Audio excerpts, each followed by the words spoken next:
votre nom, le nom du dossier, votre nom, et puis vous mettez un slash, vous mettez peut-être la filière pour laquelle vous deviez apply. Là, ça permet en fait de faciliter la tâche pour regrouper ou classifier vos dossiers dans notre base de données.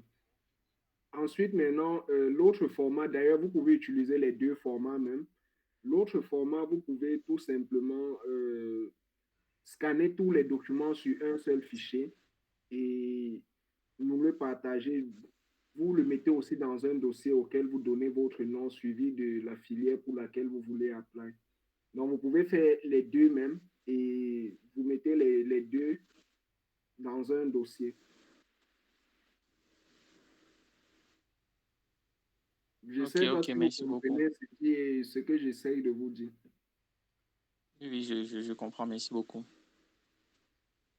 D'accord.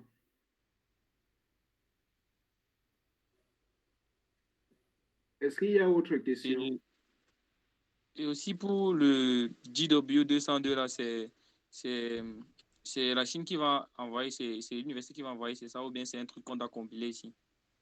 Non. Le JW202, je vous ai dit, ça, c'est la lettre fournie par le gouvernement chinois. C'est une lettre qui demande à l'ambassade de Chine dans votre pays de vous fournir le visa. Et cette lettre aussi définit la durée de vos études en Chine. C'est sur cette lettre-là qu'on dit vos études vont aller de telle date à telle période. Et c'est aussi ce document-là qui permet de renouveler votre visa lorsque vous arrivez sur le territoire chinois. Ok, d'accord, merci beaucoup. Alors, les gars, je vois il y a certaines personnes qui écrivent dans les commentaires, c'est bien. Mais comme j'ai dit dans le groupe, nous sommes en débat. Donc, si vous avez des questions, n'hésitez pas à soulever la main. Et quand je vais vous appeler, vous activez justement votre micro, vous posez votre question. Donc, une fois que vous avez fini de poser votre question, vous pouvez baisser votre main, à part si vous avez une autre question.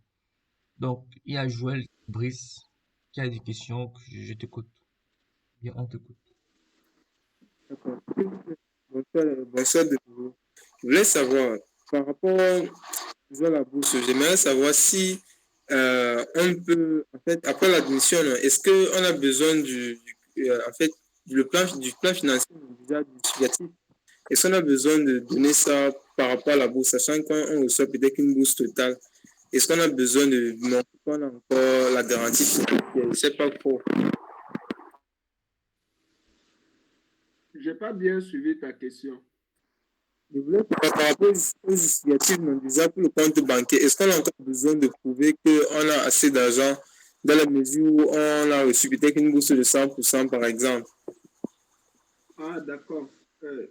Au fait, je vous ai expliqué tout à l'heure que le compte bancaire fait partie des documents qu'on doit fournir du dépôt de vos dossiers. Mais là-bas, n'ayez pas de complexe. Du moment où vous faites ce document-là et que vous faites un scan qui est bien propre, envoyez-le nous. Ne soyez pas complexé par le fait que dans le compte bancaire, ce n'est qu'un montant de 500 000 ou je ne sais pas trop. Parce que je vais vous fournir un formulaire à remplir et sur le formulaire, lorsque la partie où vous allez mettre les informations de vos parents, sur ce formulaire-là, le nom de la personne qui est sur le compte bancaire, c'est ça que vous deviez mettre sur ce formulaire, que ce soit vos parents ou pas votre parent. N'ayez pas de complexe sur ce fait-là. Si vous n'avez pas la possibilité de fournir de compte bancaire, lorsqu'on discute avec vous, il faut bien nous expliquer que vous n'avez pas la possibilité de fournir ce document-là. Soyez ouverts et ne soyez pas complexés. C'est tout ce que je peux dire sur ce sujet-là. Alors, ce que je peux ajouter sur ta question, Brice, c'est que euh, même si tu reçois une bourse totale, d'accord? Donc là, tu es en train d'immigrer, il y aura toujours certains frais, ou bien mettons ça même dans les frais imprévus, mais on peut déjà les prévoir dès maintenant. Si tu reçois une bourse totale, la bourse totale en Chine comprend euh, euh, euh, euh, le tuition fee, ce qu'on appelle les scolarités, et l'hébergement. Donc, À part ça, maintenant, ils vont peut-être t'ajouter des allocations mensuelles. Et c'est tout. Donc, ils sont pas là pour justement payer tes frais de billet d'avion, par exemple, ou bien payer tes vêtements, n'importe quoi. Donc, tu vois que même si tu reçois une bourse totale, tu vas devoir quand même te préparer financièrement pour pouvoir faire ton voyage. Donc, c'est ça que je voulais ajouter. Je sais pas si on a vraiment répondu à ta question. Si c'est pas le cas, je repose. Il y a Daniel qui avait d'abord la main levée, mais après, voilà quoi. Si tu as une question, n'hésite surtout pas. Il n'y a aucune question bête. Question bête. Donc, euh, Amel Est-ce que Weti, je tu as sais eu la réponse à ta question? Je ne sais pas trop. Avant qu'on passe en quoi, oncle dit, je ne sais pas trop. Savoir, en fait, parce que je suis un peu assez dubitatif, non? Je ne sais pas si le compte, en fait, si la bourse à 100% influence sur le compte bancaire, ou bien ça peut être un critère de refus du visa. Non, Sinon, non, merci de... ça n'a rien à y voir avec ce critère-là. Ça va, ça va. Merci beaucoup. D'accord.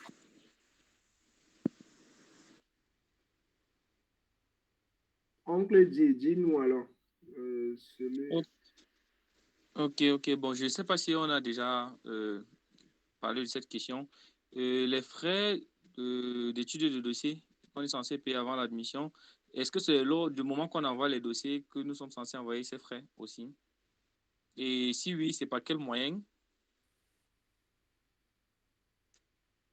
par rapport aux frais de dossier, voilà, je reviens à ça parce que il est important de comprendre que quand on postule dans l'université, nous ici, parce qu'on a analysé vos dossiers, on connaît déjà votre filière, on connaît le niveau pour lequel vous postulez, on connaît tous vos dossiers que vous avez, on voit déjà vos notes. Donc, puisque nous connaissons déjà les professeurs avec qui nous gérons, donc on peut facilement déterminer dans quelle université il est fort probable pour vous d'avoir la bourse. Et maintenant, lorsqu'on a déterminé 2 à 3 universités, là où on va aller déposer vos dossiers, quand ça va déposer vos dossiers, l'université recommande les frais de, de dossier. Donc, pour que votre demande d'admission ou bien votre demande d'application soit complète, il faut mettre les frais. Sinon, l'université ne doit pas ouvrir votre cas. Parce que eux, de leur côté aussi, ils reçoivent en fait, ils ont des professeurs qui doivent payer des horaires pour qu'ils analysent vos dossiers ou bien vous relevez des notes, afin qu'ils voient si vous êtes apte à faire la filière pour laquelle vous avez postulé. Donc, c'est pas gratuit, au fait. Ne pensez pas que les frais de demande d'admission sont les frais que nous on prend. Non. Ce sont réellement les frais pour postuler. Ce sont l'université qui demande. Il y a d'autres universités qui demandent plus ou moins la même chose. Mais ça varie toujours entre, comme j'ai dit, les 150 dollars à 200 dollars. Donc maintenant, nous, ce qu'on fait, c'est que on va négocier justement, si on va déposer par exemple votre demande dans peut-être 3 universités, tu vois, on va repartir ce montant-là pour justement dire que, ok, celui-ci a demandé tel montant, on retire, on donne, celui-ci a demandé tel montant, on retire, on donne. Question de maximiser vos chances d'avoir une bourse totale.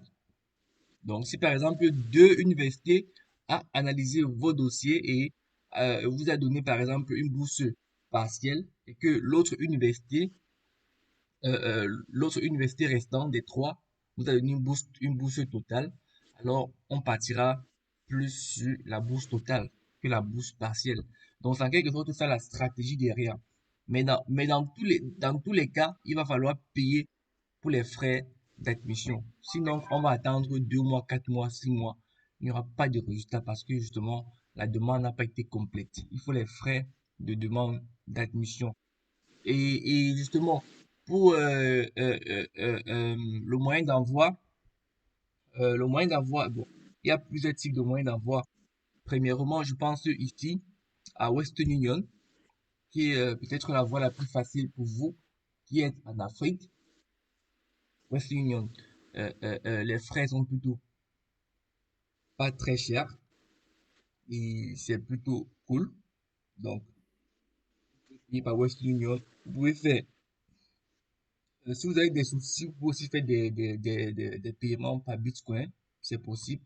De toutes les façons, tous les moyens de paiement disponibles à votre niveau, quand le moment viendra, sera disponible.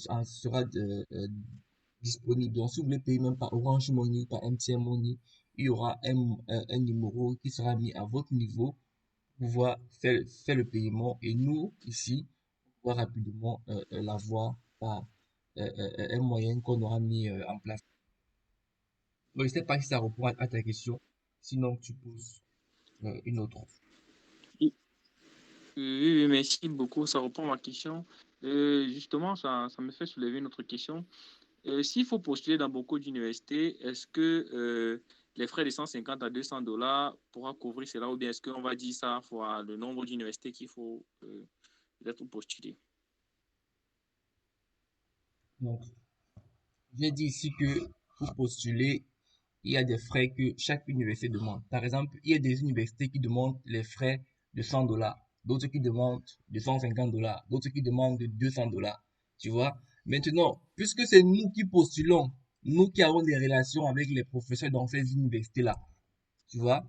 Donc, on va donc essayer la manière de négocier ou bien de s'entendre comme au Cameroun, tu vois, nous sommes des anciens ici, donc on connaît le système, tu vois. Donc, au lieu de payer, par exemple, 100 dollars pour déposer les dossiers, on va négocier à la baisse pour dire que, bon, ce dossier-ci, est-ce que vous pouvez l'examiner, par exemple, à seulement 80 dollars, tu vois.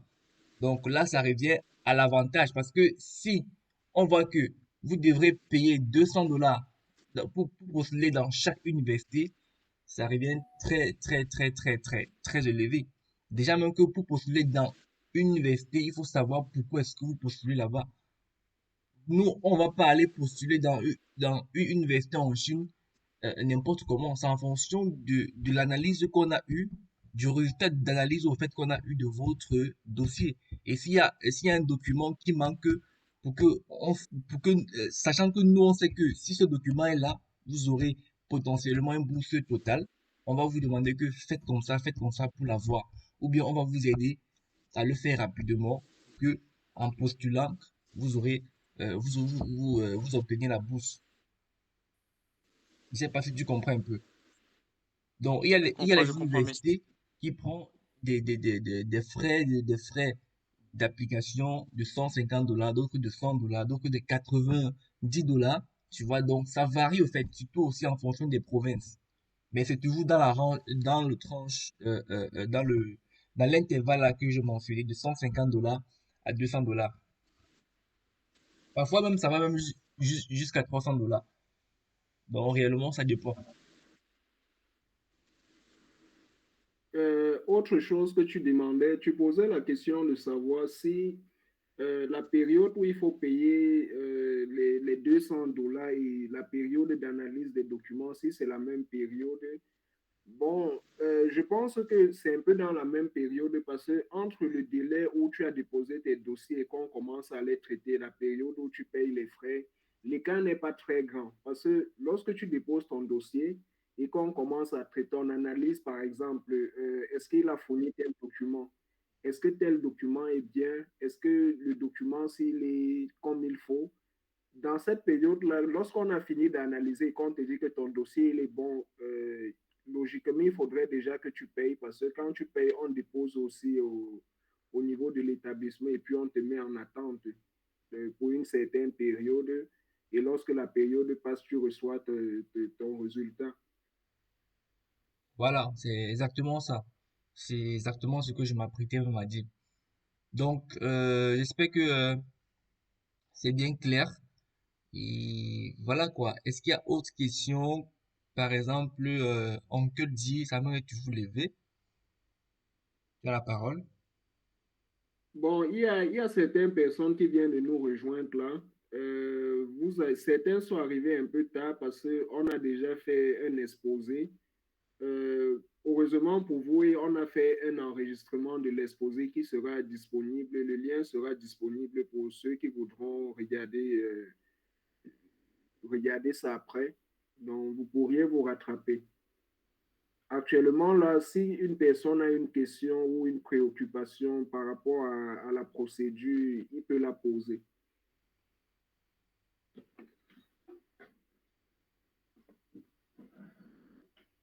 Oncle dit avec la main levée. Il avait déjà la main levée là. Il est encore parti où?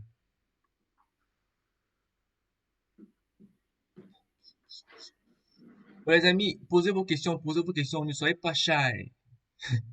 Don't be too shy. Donc, s'il n'y a pas de questions, alors on va juste arrêter le débat. On n'a pas tout le J'ai une temps. question. Il y a match, il y a match. J'ai une, Il faut qu'on voit le match. j'ai une question, les gars. Crépin, Yes, yes, yes. le Tu Big dis quoi? S, le grand ami, dites-nous la vérité. Est-ce que les Chinois sont faciles à gérer, gars? Est-ce qu'on peut facilement gérer les Chinois? Bon, ça dépend, hein. Ça dépend de ce que tu veux, enfin, de ce que tu recherches, en fait, de ce que tu veux obtenir. Sinon, de ce que moi je connais, les Chinois sont quand même gentils. Sont des gens très généreux. Mais pas tout le monde. Il y a toujours des exceptions là qui font comme si ils sont. Bon, les Chinois quand même, eux, ils sont jaloux, mais les jalousies, c'est une jalousie plutôt positive du fait que ils se donnent, ils travaillent beaucoup, tu vois. Donc ils aiment évoluer. Donc du coup, quand ils voient quelqu'un qui évolue plus qu'eux, ils sont jaloux. Donc c'est ça qui les rend aussi beaucoup travailleurs. Bon, bref, il y a plusieurs caractéristiques des Chinois. Ils sont plutôt faciles à gérer si tu connais comment tu vas gérer. À moins que ta question cache peut-être quelque chose de plus précis. Sinon, Monsieur Tony pourra ajouter par, certains trucs. par rapport aux femmes, elles sont faciles à gérer. Beaucoup, je parlais beaucoup plus des femmes, mais Bah, c'est facile. il fallait dire comme ça, alors. Il fallait dire les femmes. Tu nous embrouilles avec les Chinois. Bon, sinon que, pour les filles chinoises, c'est vrai que ça n'entre pas trop dans, euh, dans ce que on, on on doit normalement parler maintenant. Mais sinon que, les Chinois sont faciles à voir. Les Chinois, ils aiment les Noirs. Ils aiment les Noirs. Si tu es quelqu'un de très courageux, bah, tu vas avoir beaucoup de femmes chinoises, hein, c'est sûr. Surtout si tu arrives en Chine et que tu te donnes beaucoup en, Chi- en- tu, te- tu fais seulement l'effort de causer le chinois, tu vois.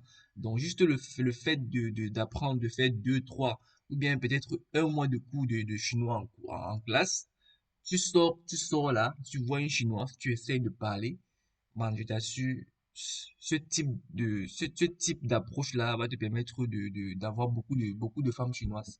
Parce que elle, de ton côté, elle va vouloir que tu l'apprennes l'anglais, tu vois. Toi, de ton côté, avec ton petit chinois que je ne connais pas, tu vois, elle va aussi essayer de t'apprendre le chinois, tu vois. Donc, du coup, elle va te kiffer et c'est comme ça que la relation va grandir. Et c'est comme ça qu'au fil du temps aussi, tu vas peut-être en fait, elle va peut-être te dégoûter ou bien ça peut arriver que c'est toi qui la dégoûte, tu vas passer à autre chose, ainsi de suite, ainsi de suite, ainsi de suite, ainsi de suite. Donc c'est un peu ça au fait. Merci, c'est intéressant. Ouais. Bon les gars, s'il n'y a pas autre question, alors c'était un plaisir. Euh, le groupe reste toujours ouvert. Donc si vous avez des questions, posez-les. Mais comme je dis, la date limite ne change pas. Et cette année-ci, voilà quoi, c'est le partage des visas en Chine. C'est pas pour rien que, voilà quoi, je m'en donne comme ça pour vous aider à monter en Chine parce que c'est que cette année-ci, contrairement à d'autres années, vous pouvez demander, c'était dur. Moi, je me rappelle quand je venais, c'était très difficile. J'ai postulé pour le visa chinois depuis 2017. En 2016, j'ai eu mon bac. En 2017, j'ai commencé à postuler. C'est en 2019 que j'ai eu le visa. Et beaucoup de mes amis avec qui je postulais même n'ont pas eu le visa chinois. C'était réellement dur. Et même mon ami Tony, même à son époque, c'était très difficile d'avoir le visa. Mais cette année-ci, après le Covid, je sais que l'ambassade va partager les visas parce que eux, ils partagent même déjà les visas travailleurs, les visas visiteurs là-bas à l'ambassade de plein. Donc, si vous avez l'occasion d'avoir un visa étudiant, parce que le visa étudiant, peut-être on vous a pas encore dit, c'est un visa long terme. C'est un visa de type X. Donc, c'est un visa 1 an, 6 mois. Bon, bref, c'est un visa de long terme. Et ça a votre avantage d'avoir ce type de visa-là. Et si c'est plus facile de l'avoir, bah, pourquoi pas essayer? Pourquoi pas vraiment essayer? Donc, et la Chine, bah, tenez-vous prêts. C'est l'un des pays les plus, voilà quoi, première classe mondiale, bon, deuxième après les US. Donc, les amis, postulez. La date limite, c'est le 31. Dépasser cette date-là, il sera vraiment compliqué d'obtenir de l'admission facilement. Donc, battez-vous à envoyer vos documents dans les délais. Donc, si vous n'avez pas d'autres questions et que M. Tony n'a rien à dire, on se dit bye bye et un match, les gars. Je n'ai pas compris le will. Euh, le visa travail là, j'ai pas compris les explications d'abord. Crépin, je vais te laisser clôturer. Tu vas finir avec eux. Je pense que je Bon, n'aurai plus rien à dire. on a fini, Tommy. On part une fois ensemble. Bon, pour le visa de travail, bon, disons dans le groupe, d'accord? Disons dans le groupe, ok? On va voir ça dans le groupe. Donc, D'accord. s'il n'y a pas d'autres questions concernant le visa d'études, le process et tout, bon, on se dit à bientôt, les gars. On est ensemble. Ciao, ciao, ciao.